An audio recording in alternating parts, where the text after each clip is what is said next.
Իրեն միակ տղամարդը համարող Ռոբերտ Քոչարյանը հիմա էլ հայտարարում է, որ եթե 2021 թվականին ինքն ընտրվեր, Ղարաբաղը չէր դատարկվի։ Եթե մենք լինեինք 21 թվին մեկ ընտրվեինք, Ղարաբաղը հաստատ չէր դատարկվի։ Որտեղ այդ ապուշ հայտարարությունը չէինք ստորագրի Պրագայում, որը ամբողջ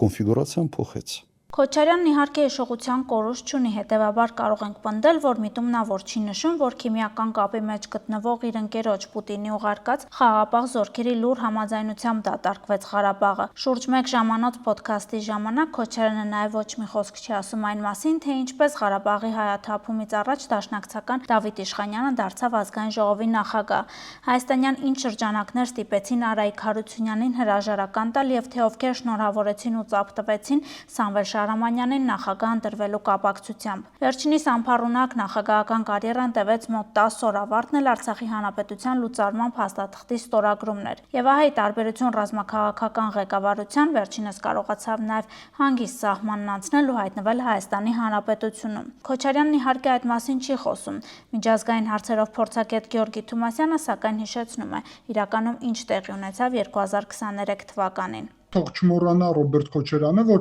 հիմա ինքը դաշնակցության հետ միասին է եւ փաստացի դաշնակցության ղեկավարադար է, դաշնակցությունը եկավ իշխանությանը հենց Լեռնային Ղարաբաղում, երբ իրանք Երևանի եւ Հայաստանի ընտրված իշխանությունների ցանկության դեմ այնտեղ իշխանափոխություն կազմակերպեցին, որի հետևանքները մենք մի քանի օրվա ընթացքում տեսանք, ինչպիսի ծանր են։ Ուստի դաշնակցությունը անմիջապես կապ ունի Ղարաբաղում տեղի ունեցածի եւ Ղարաբաղի հայաթափման հետ, եւ եթե Ռոբերտ Քոչարյանն այդտեղ լիներ, ապա նույն ճակատագիրը իրանք պատրաստում են նաեւ Հայաստանի հանդեպ։ Երկրորդ հարցին պատասխանելիս շատ հստակ կարելի ասել, ես հարց եմ ուղղում հենց Ռոբերտ Քոչարյանին, բայց երբ ինքը նախագահ էր Հայաստանի Հանրապետության, ապա այդ ժամանակ ինքը Հայաստանի Հանրապետության նախագահ էր, թե Լեռնային Ղարաբաղի նախագահել էր։ Այսինքն Լեռնային Ղարաբաղը այդ ժամանակ Հայաստանի մաս էր ըստ իրեն, թե ոչ։ Եվ մենք հենց Իրանից կարող ենք հասկանալ, որ ոչ։ Այսինքն հենց Ռոբերտ Քոչարյանը ճանաչում էր Հայաստանի տարածքային ամբողջականությունը հետ սովետական սահմաններում, չէր համարում ոչ Լեռնային Ղարաբաղը, ոչ էլ Արարատը Հայաստանի Հանրապետության մաս, իսկ հիմա պոպուլիստական նպատակներով մեր ժողովրդին խաբելու արկա ցավերի վրա ազդելու եւ վերքերի վրա ազդելու համար դուրս են գալի, ասում են Արարատը մերն է, Ղարաբաղի թեման են օգտագործում, այնտեղ էլ ինչ-ինչ վայրեր են ասում են մերն է, նրա համար որ ուղղակի խաբեն ժողովրդին։ Բայց եթե այդպես է, ի՞նչ էիք անում դա, եւ եթե անեիք, ապա պատերազմ կհրահրեիք։ Քոչարյանն այսքանով չի հանդարտվում, հիմա էլ խաղաղությունն իր սրտով չէ, ասում է ես գամ երաշխավորներով խաղաղություն բերեմ։ Մենք բերելու ենք երաշխավորված խաղաղություն։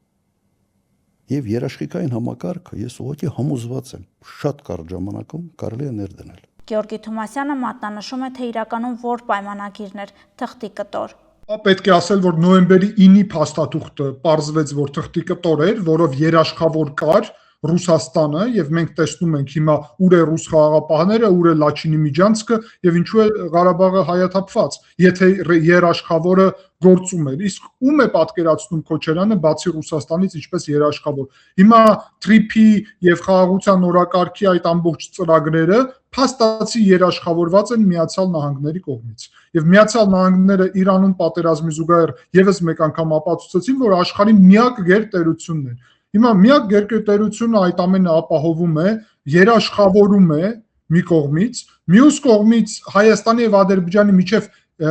միմյանց տարածքային ամբողջականությունը ճանաչելն է երաշխիք, հասկանում եք, որովհետեւ եթե մենք չենք ճանաչում կոնկրետ սահմաններ, ապա երաշխիքներ չեն կարող լինել խաղաղության։ Իսկ Ռոբերտ Քոչարյանը բացահայտ ասել է, որ ինքը ուրեմն Հայաստանի միջազգայինորեն ճանաչված սահմանների 29743 կիլոմետրի քառակուսի կիլոմետրի դեմ է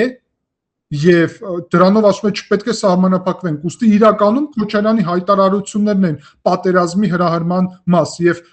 իրականում պարզ է ամեն ինչ, բայց նպատակը հա պատերազմ որ հրահրեն, որ Հայաստանը դարձնեն միութենական պետության մաս։ Բա Վիտալի Բալասանյանը դուրս է գալի, ասում է միութենական պետության մաս պետք է դառնենք։ Հիմա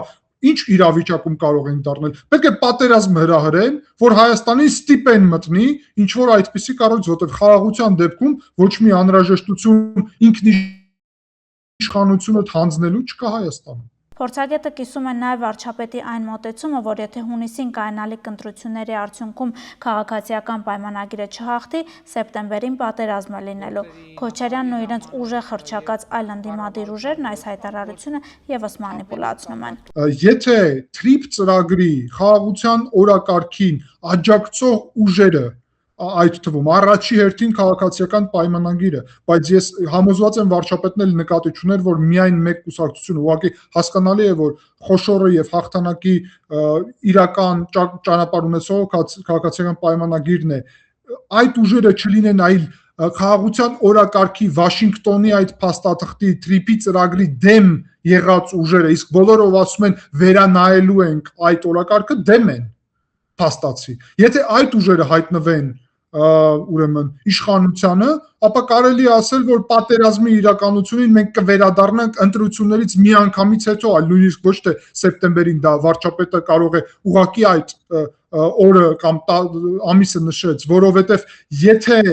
Հայաստանի իշխանությունները հրաժարվեն 2025 թվականի օգոստոսի 8-ի համաձայնություններից միջև այդ Պրահայում ձեռք բերված համաձայնություններից միմյանց տարածքային ամբողջականությունը ճանաչելու օրակարգից, ապա դա Ադրբեջանին հիմք է տալի, որ ասել, որ չի ճանաչում Հայաստանի տարածքային ամբողջականությունը։ Եթե չի ճանաչում, ապա հարցը կլուծվի արդեն ռազմական ճանապարհով, ով ավելի ուժեղ է։ Ուստի վարչապետի գնահատականները ճիշտ են, ուղղակի շատ կարևոր է, որ մեր հանրությանը բացատրենք գնահատականի բովանդակությունը, որտեղ մանիպուլացնելու հնարավորություն էլ կա, երբ այսպիսի ձևաչափի, այսպիսի բարդության հարց է քննարկվում։ Հավանիչ տեսանյութը եւ բաժանորդագրվիչ նորությունները բաց չթողնելու համար։